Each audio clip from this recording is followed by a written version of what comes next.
নমস্কাৰ। আবৃত্তি কৰিবলৈ লোৱা কবিতাৰ শিৰোনাম ফাগুন। কবিতাৰ কথা আৰু আবৃত্তি ময়ূৰী বৰগোহাঁই। ফাগুন। শুষ্ক ধৰিত্ৰীৰ দিগন্তত যেতিয়া লোহিতা পিয়াসৰ উন্মেষ ঘটে, পলাশৰ প্ৰদীপ্ত শিখাত নিৰ্বাপিত হয় চৰাচৰৰ স্তব্ধতা। নিষ্প্ৰভ পত্ৰৰ কংকালহাৰ মৌনতাত বাজি উঠে এক ধূলি-ধূসৰিত বৈৰাগ্যৰ প্ৰাচীন ধ্ৰুপদী ৰাগ।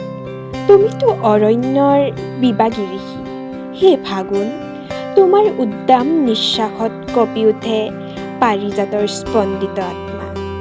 শিমলুৰ তোলাবোৰে যেন দিক-বিদিকহীন একোটি ভ্ৰমশীল স্বপ্ন, যিয়ে আকাশৰ নীলিমাত সিঁচি দিয়ে শূন্যতাৰ শ্বেতশুভ্ৰ বীজ। প্ৰান্তৰৰ ধূলি ধূম্ৰজালে যি অলকানন্দাৰ বিভ্ৰম সৃষ্টি কৰে, সেয়া বসন্তৰ আগমনী নহয়, বৰঞ্চ এক দহনৰ উৎসৱ। ৰিক্ত শাখাৰ তপোবনত যি নিৰ্জনতাই বাঁহী বজায়, সেয়াই বিৰহৰ শেষ চৰম সীমনাত থকা অস্তিত্বৰ দৰ্শন।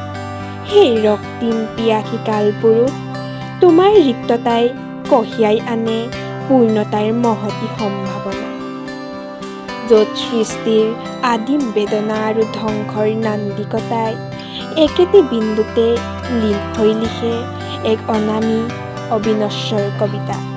পলাশৰ ৰক্তিম শিখাত যেতিয়া গদ্য হয় আকাশৰ নীলিমা, শুষ্ক পত্ৰৰ মৰ্মৰ ধ্বনিত বাজি উঠে এক বিবাগী বীণা। উন্মত্ত শংখৰ দৰে ধাৱমান সেই উদাসীন মলয়া, যিয়ে চুই যায় ধৰিত্ৰীৰ জীৰ্ণ শীৰ্ণ বসনৰ মান। দিগন্তৰ ধূসৰ কেনভাছত উৰে চঞ্চল ধূলিৰ ধূম্ৰজাল। পাৰিজাতৰ কাঞ্চন বৰ্ণত জাগে এক আদিম হাহাকাৰ। ৰিক্ত শাখাৰ মৌনতাত লুকাই থাকে পুনৰুত্থানৰ বীজ। তুমি তেন্তে কোন, ফাগুন, নে এক মায়াবী মৰীচিকাৰ ৰিগ?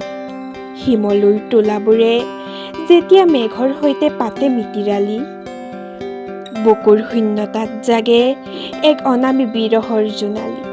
তুমি আহিছা ঋতুৰাজৰ আগলি বতৰালৈ নহয়, তুমি আহিছা নিজক হেৰুৱাই পুনৰ বিচাৰি পোৱাৰ দুৰ্বাৰ প্ৰত্যয় লৈ।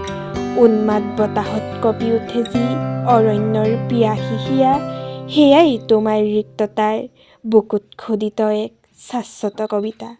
ধন্যবাদ।